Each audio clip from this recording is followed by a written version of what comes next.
Welcome into the Gotham City Rogues podcast. I, of course, am the venomized, jacked up Joker from Arkham Asylum, and that is Kite Man.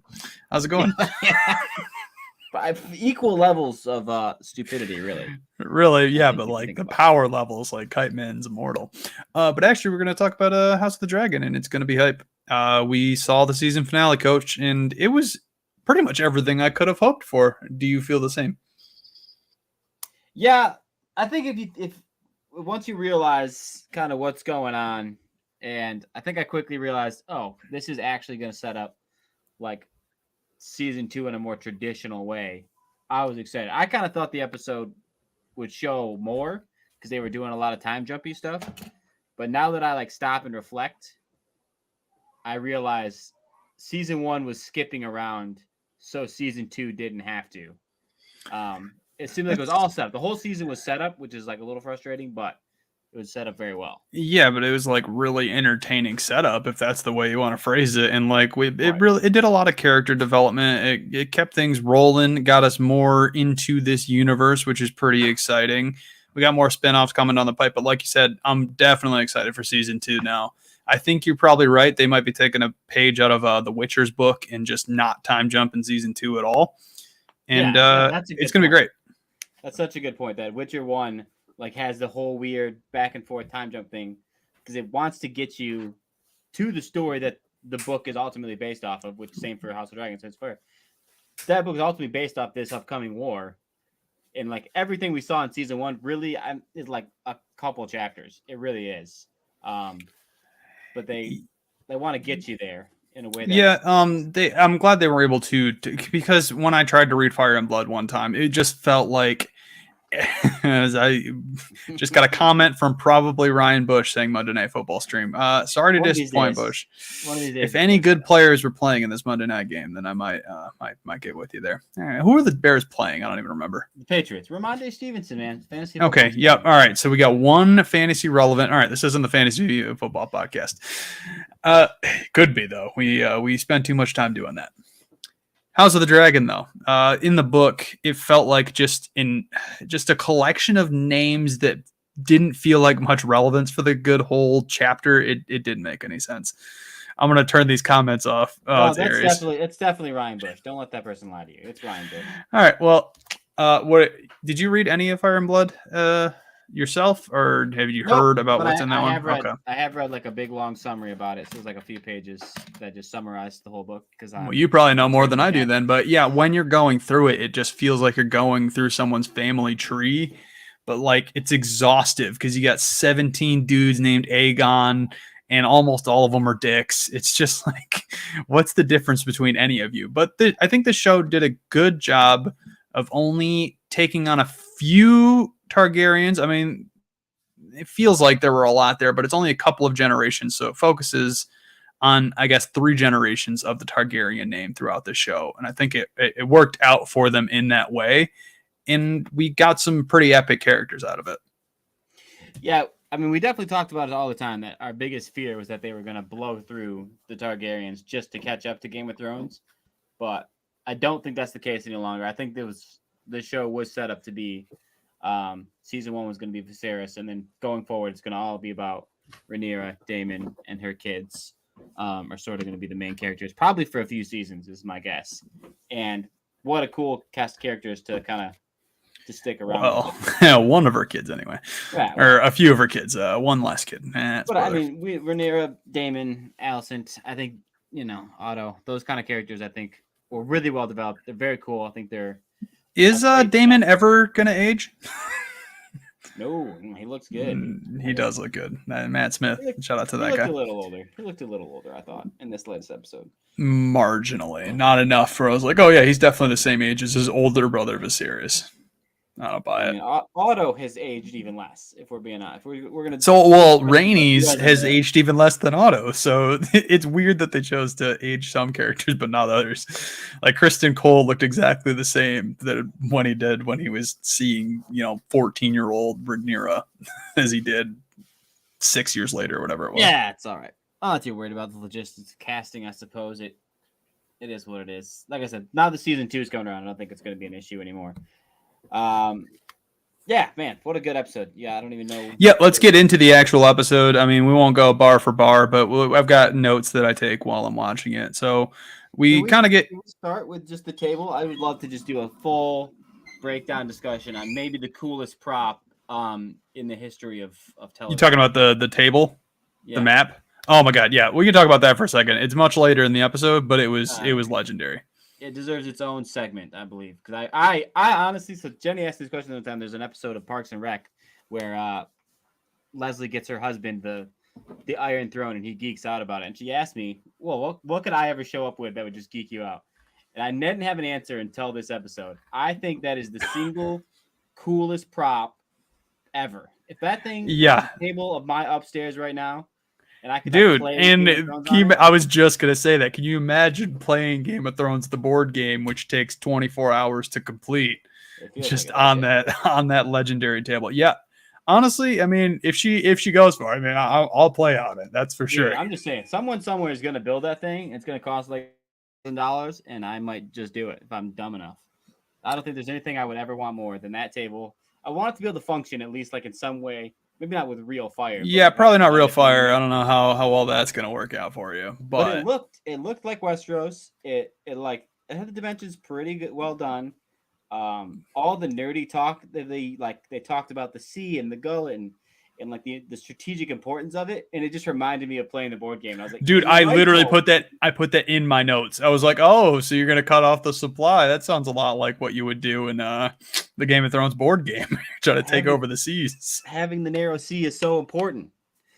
It's so important. It's so good. I mean, especially when you're playing as the Targaryens when she's in Essos. You know. but then I mean, and also, but they did argue. I mean, how much does any of this matter when you have dragons?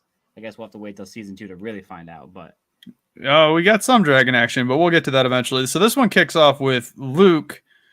I guess we should have assumed something was going to happen to Luke right off the top because he's talking about how he oh, doesn't want Jeff Mark and Rhaenyra, like, you know, she tries to comfort him very motherly way. Did his apprehension strike you as weird? Do you think it was something to do with the fact that he himself feels illegitimate? Or was it truly more like, yeah, he gets seasick and he's never going to be a great warrior type of thing? Because he still believes that he's not a bastard. I think I think the explanation exists outside of universe. I think the explanation is they knew he was going to die, and they wanted to set up his death. I don't think it Probably. necessarily did or didn't fit his character. He hasn't really been enough. He's been sort of a weak character, but I think ultimately most He's okay. decisions were made based on knowing he was going to die in this episode. And they were trying to set it up. Yep. Well, I mean, really, to Rhaenyra's, you know, she's got plenty of backups. You know, not to be gross about it, but she's got 1,000,005 kids. Yeah. Anyway, yeah. Right after that, Rhaenys comes in. She gives the news. She rode in on her dragon, which I think anyone should have assumed was going to be carrying bad news, but maybe I'm wrong. How did you feel about that scene of her coming in and breaking the news of both her father's death and the fact that she's no longer being sworn in as the queen, the legitimate queen of King's I mean, Landing? it was exactly what I was excited for. You wanted to see us. There's two things about the scene that were both I thought were really good. Number one was Damon's reaction, which is, well, you could have just set them on fire. Why didn't You set them on fire? Yeah, it's true. Like, and then they're like, yeah, but Targaryens don't burn, except all of them have in this show. That doesn't make any sense. So they have. If you really think about it, they have established the rules. There's Targaryens, and then there's dragons. They like determined. What does that mean? There are certain characters, as I think they said, because I was just watching Game of Thrones season 2 last night, and they talk about not what's his face, the king before Aegon. Baratheon. No, the king before him, the king before the Mad King. Whatever his name is. I can't remember his name. It doesn't matter. Yeah. They were talking about him, and he's like, "Oh, I actually met him. I served him. He was the last dragon." And Daenerys goes, "No, he wasn't," because she obviously is. And so I think there is like a distinction that they try to make, that there are certain people who are dragons who are immune to flame. It seems like Daemon might be one, and we obviously know Daenerys is one. I think it's Yeah. Now, So is Rhaenyra a dragon in this scenario? I mean, she hasn't been burnt yet, so I guess there's that. What we have to kind of figure out. I don't care for that weird distinction. It's weird. You should be more logical about that. God, your mythology makes no sense. yeah, Your I think fantasy show doesn't follow real rules. What's the deal? yeah, I give that. I think it gives like an even more exclusive club to the Targaryens. It's one thing to be Targaryen; it's another thing to be a dragon. I hate that it's called a dragon because it's confusing, but there are Yeah, actual because there dragons. are actual dragons. Yeah, but whatever. Getting the news, and yeah, I agree. That was a really pretty good scene. I like Rhaenys as a character. If you notice further in the episode, she doesn't actually kneel to the queen, but her words are saying something different, that she does support the queen, and eventually she has the discussion with her husband, and they Yeah, do end up backing her. Rhaenys is good. Rhaenys is good. I liked in that scene that it like the bad news triggered Rhaenyra's going into labor. That was the other thing I was I gonna was say. just gonna say, yeah, I was gonna talk about the conference, and then yeah, she goes into labor prematurely, and this is the first time, maybe in all of Westerosi history, that I was truly like cringing. I was like, I don't want to watch this. Maybe it's biased because I'm recently entered fatherhood. That's probably something to do with it, and how terrifying childbirth actually is. It was a lot. It was a lot for me anyway. I mean, there's definitely something to think, right? The show had been setting it up. There'd already been twice where someone couldn't deliver the baby and they had to kill off the person. Yeah, but we didn't have to see dead babies, you know. Yes, I know. But I mean, I think what it was trying to establish is that it really wanted us to really be on the Targaryen side, because come next season, they're going to do some really awful stuff. Like, I think they're going to do some pretty horrific war crimes, but it still wants Oh, you could tell by the way she looked at the camera to end the season. Yeah. she's mad pissed. She's gonna go mad queen on it, and I'm excited. I'm here for it, man. It feels a little reminiscent of, you know, the king in the north, and you got the king in the south, and then and everybody's a king. But at the same time, it's essentially a house divided, and each of them feels they have a claim. Right, but I think some of us in the Facebook world, we get too caught up in the random politics of it, as if it's a real political situation happening. The show's trying to give us like emotional reasons to care. That's why we did one whole episode from the Hightower's perspective, and it did a whole episode in the Stepstones. Oh yeah, I guess I didn't really notice. Also, for some reason, I thought they were in Dragonstone. They definitely weren't. You're right. They're in the Stepstones, which I don't know why I made that correlation. They're in Dragonstone. Did I say Stepstones? You said so. Okay, maybe I was okay. Got you. Stepstones is where they did the fighting. Right. Yeah, and he recruits them. Okay, so I was right. But either way, they weren't in Driftmark either, and the sick king, which we find out in the scene that he is still alive and he's on his way home. Were you surprised by that? That the sea snake, he survived his? Yeah, I thought he was dead for sure. I was a little surprised. I wasn't too surprised, just because I thought their dynamic is still an interesting one. Like, what are they going to do? Who they're going to side with? But yeah, I don't love it. He's fine. I think he's fine. Yeah, he's a little thick skull, but you need that in a show like this. But moving forward, Daemon, he starts to kind of prepare for the incoming attack because he knows it's coming now. And I guess Rhaenyra tries to like control what's going on from the room that she's giving birth in, and to not that great of an effect. And he interrogates the two Kingsguard. How did you feel about that scene? Because it was very Daemon. It was Daemon being Daemon. He's going to be the most cruel character, I think, moving forward. Maybe not the most cruel. Edmund's a dick, but he's going to get hard here, I think. It definitely was an interesting scene. I think sending Jason there to try to establish his authority, and Daemon quickly like Jace. Yeah. Is that what I said? Did I say something? You said Jason. I was like, well, it's not Jason, but Jason. Yeah. Yeah, I think him trying to establish his authority, and then Daemon kind of teaching him what real authority is, which is sort of that fear, that sort of, he was trying to instill that lesson on him. Like, I love Daemon. Now that the season's over, he's still my favorite character. I don't care. He's awesome. He's fun to watch. He's slightly unpredictable. He's got a low key vibe to him. Not low key, but like Loki, from Thor. That's what I was going for there. Yeah, I mean he's gonna stay third on my power ranking board, and we'll just revisit it every week apparently. Yeah, I figured we get like a reshuffle with what happened in this one, but yep. So we already talked about the dead baby, gross and depressing. Then Eric rolls up. Yeah, Eric stuff's super great. All that stuff I love. I'm excited for him. I think he's going to be like one of the great warriors throughout the second season. Like very loyal to Rhaenyra. It's gonna be great. He's gonna be sweet. And then I love how they sent the brother with Otto. So it was just like I think they're supposed to be twins, is what it kind of seems to be implying. Yeah. So that was kind of cool. Brothers on opposite sides. It's like the C-list story, but I'm glad it's there. It really did feel a little out of character for them to even let Otto live.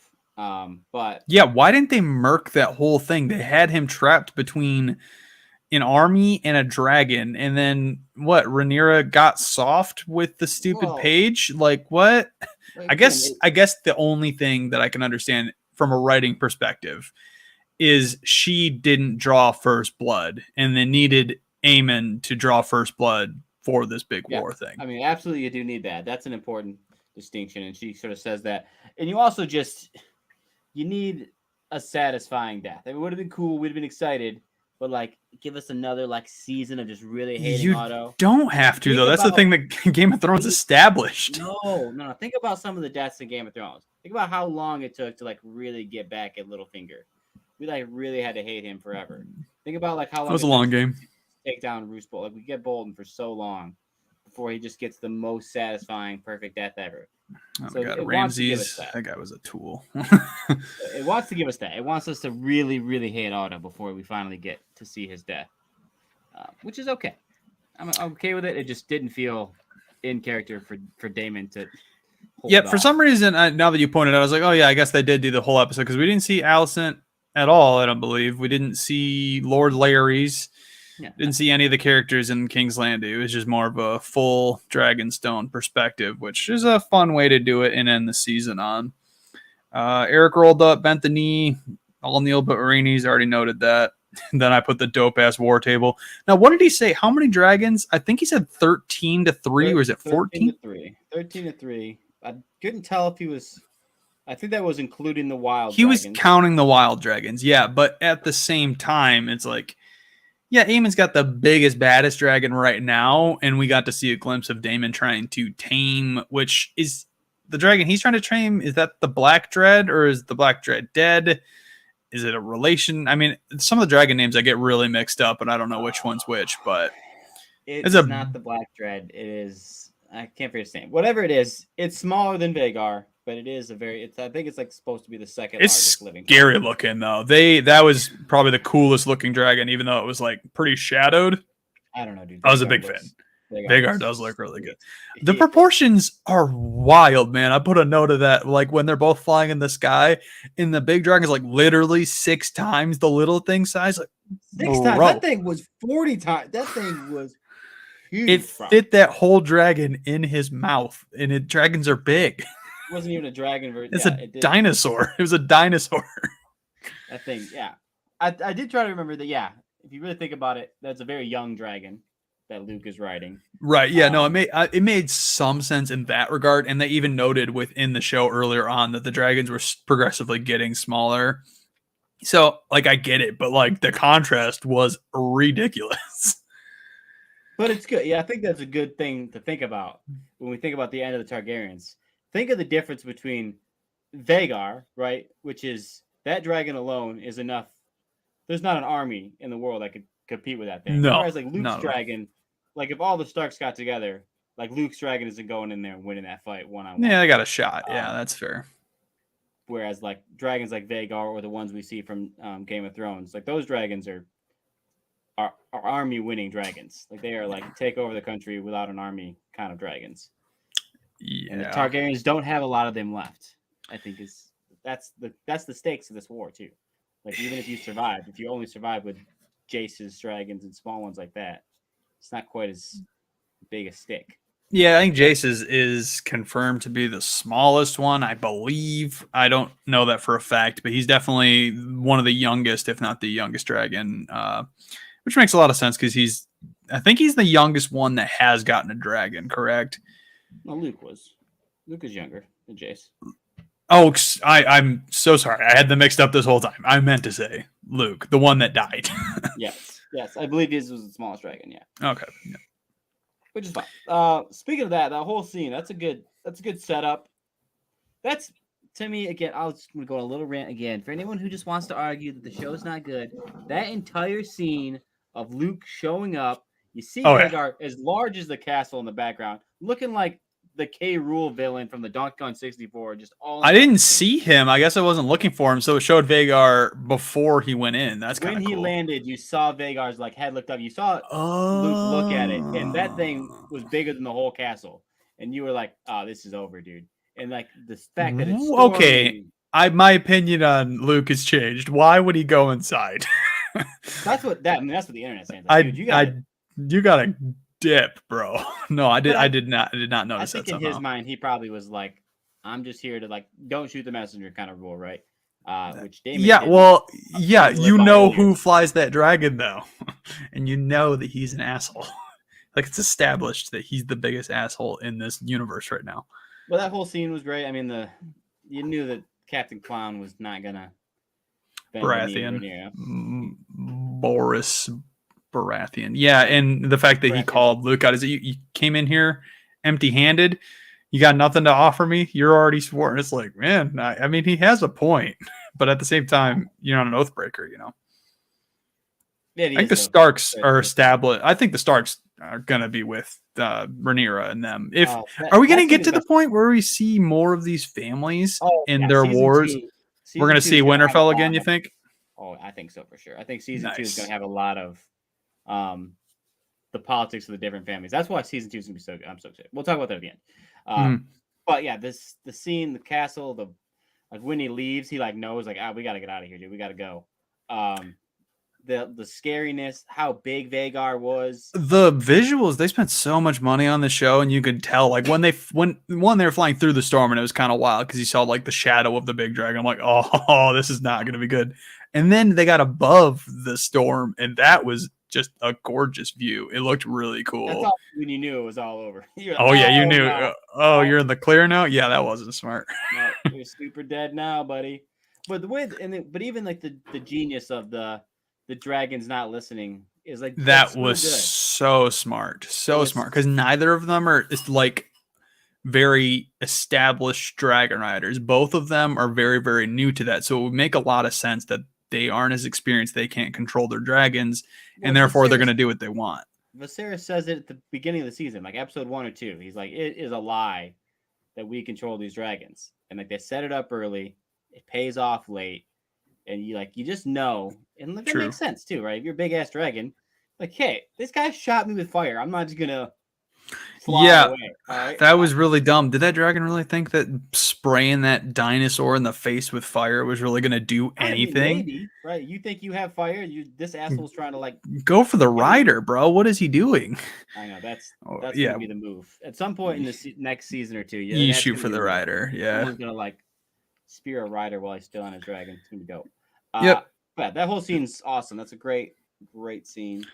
Yeah, I mean, we're kind of jumping out of order, but I don't care. That's the best scene of the whole thing. The Vagar just eats the other dragon, rips it to shreds with Luke on it. No qualms about where the body goes. There was no attempt to salvage anything. Aemon's just like, well, that's not good for me anyway. Yeah, I mean, he drew for his blood. You did. You set yourself up for failure. I saw someone on the internet was like, "Oh, your children can't. It's not really his fault. He tried to tell his dragon no." Well, you brought your dragon. Oh, he was there to take. Well, one, taking his eye was interesting, and the fact that he had like this like blue gemstone as a replaced eye. I mean, that was kind of a cool visual. If I had that eye, I would just not wear the eye patch. I know, right? Yeah. Why do you? You had the eye patch on so you'd have a cool reveal. That's what happened. Must be. But the other notes I put, we'll jump back to where we were. Corlys, he meets with his wife. He says that they're gonna, claim Switzerland, not gonna side with either. Then he goes to the actual table and decides to swear for Rhaenyra. Were you surprised by that at all? I mean, as far as they're concerned, they think that she's complicit in their son's death. Nah, I think Rhaenys gave a good last second speech and good reasoning behind it. I mean, still to the day. Now, Jace, it's his idea for him and his brother to be convoys on the dragons to go meet with these other lords. You think he's going to feel super responsible for his younger brother's death? Is he going to be more anger? Is he going to have more apprehension now? What do you think the fallout of Jace losing his brother is going to be? I kind of want to hit on it for every character. For Jace itself, I don't know that it'll make too much of a difference. I don't think he's gonna end up. I don't know, A man. little bit of guilt. I'm not sure. It's hard to I say. think it's going to be, he's going to take it pretty rough because it showed him being hard on his younger brother even earlier in the thing. Like, hey, keep your sword up. You got to fight. But I think it's going to affect him more than you would expect. But maybe I'm wrong. I don't know. Maybe I'm just projecting. I mean, he's going to be a main character next season. He's going to be. I think he's going to be one of those characters we're supposed to really like. So I'm assuming he'll do some sort of revenge, something, to sort of honor his brother. Yeah, but he can't kill Aemond. Is he just going to go kill one of the other siblings, like eye for an eye? Who's going to get to kill the king? Like, who? There's a lot of things going on here. Yeah, Daemon's definitely killing Aemond. That's just in case. Yeah, I think so too. Or Aemond kills Daemon. Nah, they're gonna fight. I don't know who's gonna win. Yeah, I think my money's on Daemon. But if we do it in 10 years in the future, it's like, yeah, Daemon's at that point 85 years old. So yeah, I think it'll be one of those things. We probably won't get it until like mid-season 2. It'll like teasing. It'll be setting it up. We'll get it for a while. But I think Daemon easy win. At that point, Daemon, he goes to check out the big ass dragon. I put this bitch looks scary because it definitely does. Yeah, but the song though, dude, the song. You gotta feel the song. That's the good stuff. Yeah, that was good. Him singing in Valyrian. That was really good. I liked that a lot. I agree. I put when Luke did show up to the castle, he looked like Harry Potter. Did you also make that correlation? Yeah, a little bit. He looked like Harry Potter with those colors. I thought it was funny. King Baratheon told him to fuck off. We already covered that. Dragon fight. All right. So, why don't we talk about the fallout, like you said, for each individual character? We already talked about Jace. All right, but I do have things I want to circle back to, so don't let me forget at the end. Oh, go for it right now. Dude, let's do it. We'll circle back first before we continue that. Number 1, Rhaenyra. When she's dressed up as the queen with the crown on, the black, dope. Absolute fire. That is Ace's stuff right there. That's how you do a costume. That's just good. That's like the best part of Game of Thrones is every time you would see Daenerys in just a different outfit. Yeah, they're looking very like when Jon got his House Stark outfit, when Robb got his King outfit when he was still alive. Like Game of Thrones, they're not afraid to spend all the money on the best costumes. You know. They do kill it. Every single one of them looks cool. I don't understand how they do such a good job. Shout out to that costuming department. That stuff's absolute money. The other thing is Daemon was definitely super right and Rhaenyra was super wrong. If they would have just went straight to the Red Keep and absolutely just murked everybody there, they'd set because Aemon was long gone. They were already all over their plan. They knew that Rhaenyra was going to try the political angle. And that's so odd because I get. Man, sometimes you got to listen to the impulsive people, but at the same time, Rhaenyra is trying to not project that she's, a mad queen and she's not going to make irrational decisions. But yeah, in this case, I think that's even another thing that is adding to her. Like she's definitely going to be unhinged now because she knows her reservations inadvertently kind of killed her son. So, yep, no, that's exactly right. And we know Daemon was already long gone. He was ready to. I was gonna say who's the future of Driftmark, but Rhaenyra has that third kid that's supposed to be whatever his name is. Or his was Luke and her already married? I think so. So Luke's wife. I don't think they were betrothed because that was his line. They hadn't been married yet. But yeah, I mean, I guess they could just pass it along that way too. But she has a third kid with Lord Strong / the guy, Valyrian. Yeah, whatever. That kid's so tiny. That's so funny. Yeah, he's a little kid. That's about it. All right, let's continue on to our future in this world. We've already talked about Daemon. I think we all know that he's going to be out for he's going to be out for fighting. I mean, that's what he wanted the whole time. He wanted to get in the action. Now he really has an excuse to do it. I don't know when he'll get to fight Aemond, but he's certainly going to get his shot. as fast. Yeah, we got a comment here. They didn't give us permission to read it, but it's Facebook user. Aemond is impulsive, and look where it got him. Yeah, he was just trying to scare Jake or Jace. But impulse doesn't let you think things all the way through. What are your thoughts on this, Coach? Such as the fact Vagar. Yeah. I mean, hey, it's Gator. Love that guy. It's exactly what I would think of, right? If it's Eamon's fault. If you bring a dog that you know is a big fighting dog, and you but he doesn't bite. He's friendly. You just gotta pet him. That's all you gotta do, you know. But if you bring him up there and tell him to bark at someone else's dog, and then he ends up killing someone else's dog, it's what did you expect? Yeah, it's 1,000%. You didn't exactly what Gator's saying. Animals aren't decoration. You didn't think it through. You kind of thought you had more control over your dragon than you do, which is sort of, I mean, that's what's going to get all of them in trouble. I think the idea that this war is just dragons on dragons is cool, and that's what we like the most, but it's impulsive to think that way because you really don't have the dragons the way you think you have the dragons. There's got to be some fault within Rhaenyra and Daemon's plan too, though, because as you pointed out, it's a 13-3 dragon, so now 12-3. Now that one's dead, so they're gonna have to overcome massive odds. So either they're gonna get all the support from Westeros for the Hightower / Targaryens, you know what I mean? That side, they might get the support from the realm, and then that makes it harder for the 12 dragons to win. I'm telling you right now, Vagar could have took 12 of Luke's dragons on by himself. Right? Yeah, but that's not the reality, though. They're not all that small. No, but most of them aren't that big either. I mean, Daemon's isn't that big, although Daemon's a really good fighter. That fight's gonna be cool. Yeah, it's gonna be the dopest. I can't think of what's it? Kyrax? Is that Daemon's dragon? Yeah, I think so. That versus Vagar, that's gonna be a sweet fight. It's like a slithery, sort of like slick dragon versus just this big behemoth. Oh God, some of this dragon stuff is so cool. I know, man, it's good. They were showing the dragons off in this episode, dude. They had to. They were like, we're the dragon show, and we have in their defense, we have seen a lot of dragons, but not a lot of dragons doing what you want dragons to do. So there was a payoff in this finale, and the next season, it truly will be the House of Dragons versus the House of Dragons. It's gonna be gnarly. I can't wait. And we're at least a year away. How much does that suck? Yeah, it's super bones, but I still like this.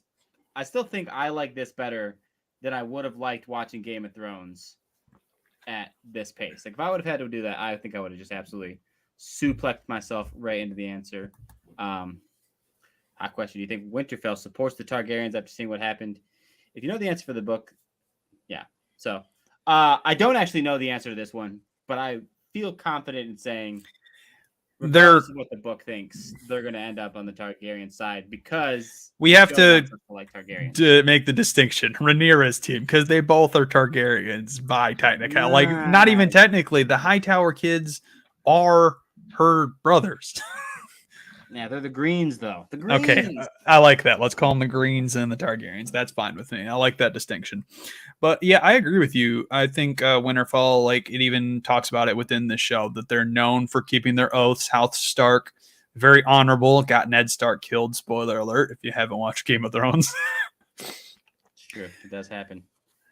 Yeah. So I mean, I don't see any reason why they would side with the Greens, other than intimidation. But just I think that might be what kicks off the next season. Is Jace rolls up with his dragon.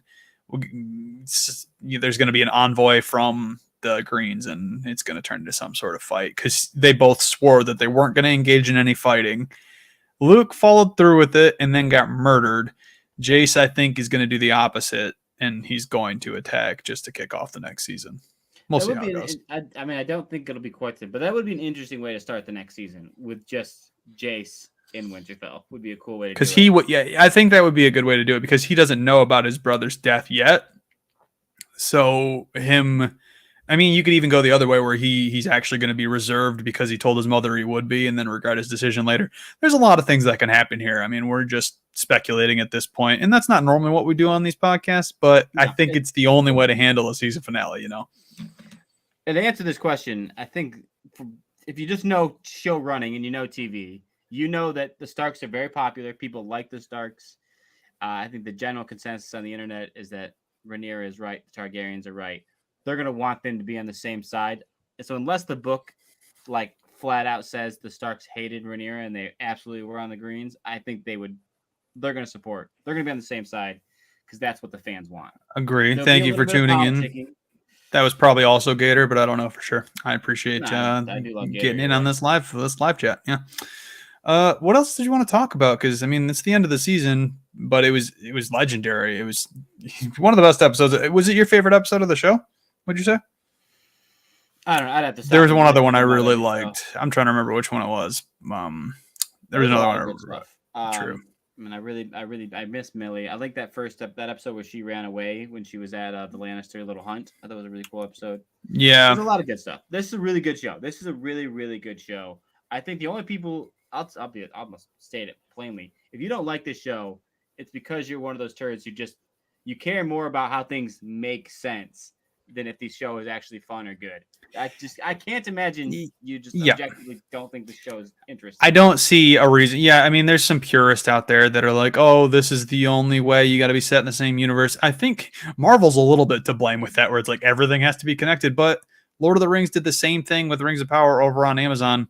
Yeah, they're not set within the universe. About it. I know. It's ridiculous. You guys, I mean, I get it because I'm also a whiner on occasion, but this is a different case. If you haven't watched the show, you probably shouldn't have listened to this podcast, and that's your fault. But now that you listen to this episode, go back and watch the show and then come back and listen to our reactions. I think that's the best, most educated way to do it, just to bump up the views, obviously. It's a good show. It's extraordinarily well written. It's very well shot. It has a ginormous budget, and it puts the budget to work.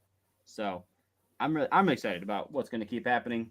I don't think there's any reason to think season 2 won't be even better. It does suck, like you said, that you have to wait. It has surpassed The Witcher as my favorite ongoing fantasy show. Yeah, you say that until the new season comes out in December, and you're like, oh yeah, that was 11 times better than House of the Dragon. No, because we're going to review it on this podcast. This was better than either season of The Witcher, although I really loved season 1 of The Witcher. I think it's a great show. So I think this is as good a single season of a show as we've had in a while. Outside of it's right there. There's some other good shows. I mean, if you want to stay in the fantasy realm, but if you want to go like superheroes, like Peacemaker was hilarious and fantastic for different reasons. Yeah, I don't know if can you really compare them? They're not the same, but they're both great shows and both were reviewed on this pod. So, and it's the same way I talk about Star Wars versus Marvel, like House of the Dragons, this kind of stuff. Really, has that level of excitement, that sort of hype to it. So even if something else is better, maybe nothing gets my juices flowing quite like Game of Thrones or Star Wars. So that gives it even a little bit extra.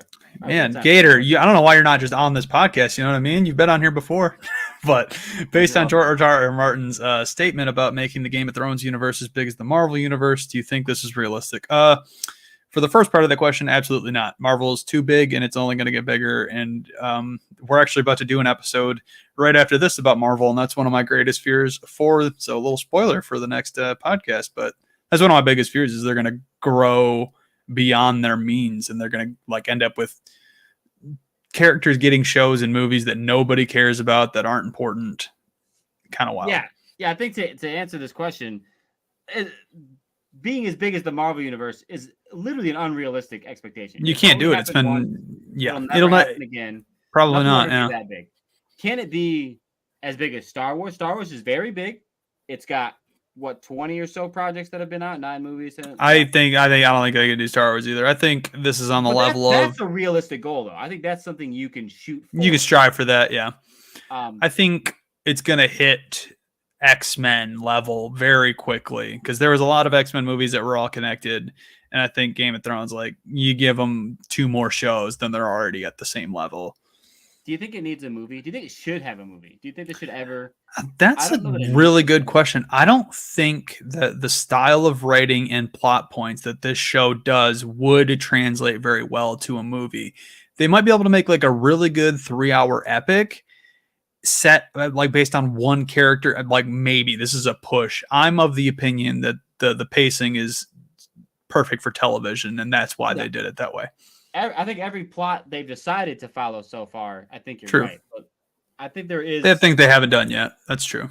There are openings. If you wanted to go back to old Valeria, you could do a one just epic 3-hour Yeah, I what don't know was that it was yet. the House of No? I forget the name of it, but the group that Arya was a part of, the Yeah, Faceless People or the whatever, face they could be people. a whole movie without an issue. It's just there's a lot of like niche things you could do. Something even based on this, like the Seven, just the Seven. Like you could find a way to do that. Like do like a Hercules type story with the Seven. There's a lot of things you could do. Yeah, I mean, absolutely, and yet it continues to talk about it. There is plenty of things to go back and forward and all the stuff. There's plenty of material. It would be nice if George R. R. Martin would finish his books. That'd be great. But he's got a lot of material. It's a lot of world, just like The Witcher. There's plenty of world building, but you got to pick the right stories. You got to do it at the right pace. If you try to Yep. just start throwing them out, you're going to be in trouble. The nice part is that George R. R. Martin is always a big part of the producing. Yeah, So he they messed up one time on the final season of Game of Thrones. You're like, we can't do it without this guy and his writing ever again. It's never gonna work. So even if it's not based on a book he's written, at least keep him on as a consultant. He's doing other projects. He just did, helped write the plot for Elden Ring, which I right. haven't played that myself, but that's another George R. R. Martin project. Just keep him on board. I mean, even if I he doesn't have a book, I get it. It's like he can only write so many books unless you're Stephen King. I wish George R. R. Martin was as talented as Stephen King, just putting out 7 books a year for 40 years. wish. I mean, if they were all Game of Thrones books, I'd be pumped about it. Yeah, it's True. definitely an interesting thing to look forward to. I'm super excited about the Jon Snow show. I think getting us a Oh, chance to watch Arya at some point I'm is going to be awesome. stupid excited for the Jon Snow show. Like I can't measure how excited I am because it's confirmed it is a sequel to Game of Thrones, so we get to see what happens with these characters. There's a lot to look forward to. This universe is still very new, at least the idea of it being a universe, because Game of Thrones was Game of Thrones. There's not a universe to talk about except what's within that show. So now that we're expanding, getting spin-offs, prequels, sequels, this universe is going to go nuts, and I'm excited. Yeah, I call it a universe. It's really a single world. It's a single world being expanded throughout time. But I get the sentiment. Right, sentiment. It has a chance to be. I mean, right now, if you really think about it, it's one of it's maybe 10th on the list of 10 pop culture things that have gone out in a while, and it has a chance to move up that list. Yeah, I agree. That's kind of all I had to say about it. I hope you guys enjoyed this show along with that show.